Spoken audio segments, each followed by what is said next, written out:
Now we want to take you to Kisumu, where the Deputy President William Ruto is on the second day of his tour of the Nyanza region, and Wycliffe Oketch has been following up on that tour of the DP. Let's just listen in. Wycliffe, what do you have for us?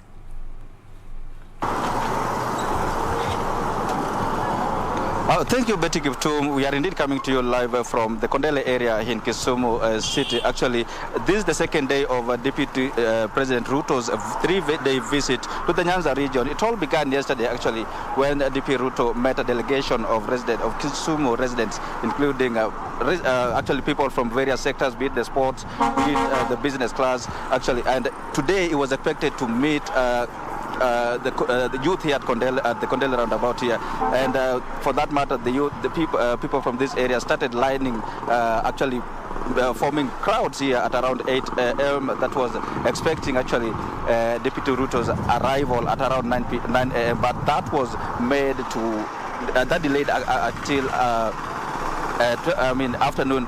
And by all that time, it was all calm until DP Ruto's entourage made way to this area when the crowd started charging towards the entourage. And suddenly it became chaotic, the crowd turning wild, started hurling stones at the DP Ruto's entourage. But that did not deter actually DP Ruto from making an address to the residents here. He actually condemned the ugly scenes that were witnessed, and suggesting that all that scenes was orchestrated by unnamed persons. In his address, actually, he mentioned that he had donated around 2.5 million to the border riders around here, and another 2 million for Mama Boga. That is in line with his with the bottom-up model that is actually championing.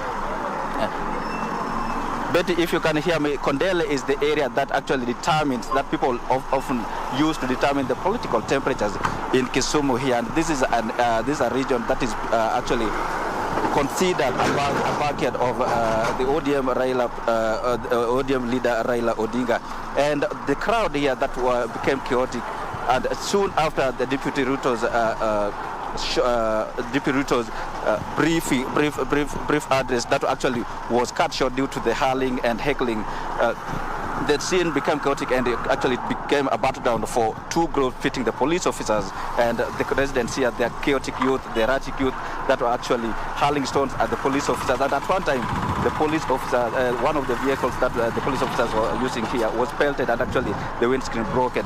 And they were forced, actually the police officers here were forced to hurl tear gas canisters actually to disperse the crowds here, and that had become the norm. But actually, if you can see behind me here, it's now big business back at normalcy, and the vehicles just passing the crowd. The crowd has become calm, and actually it's now business as usual.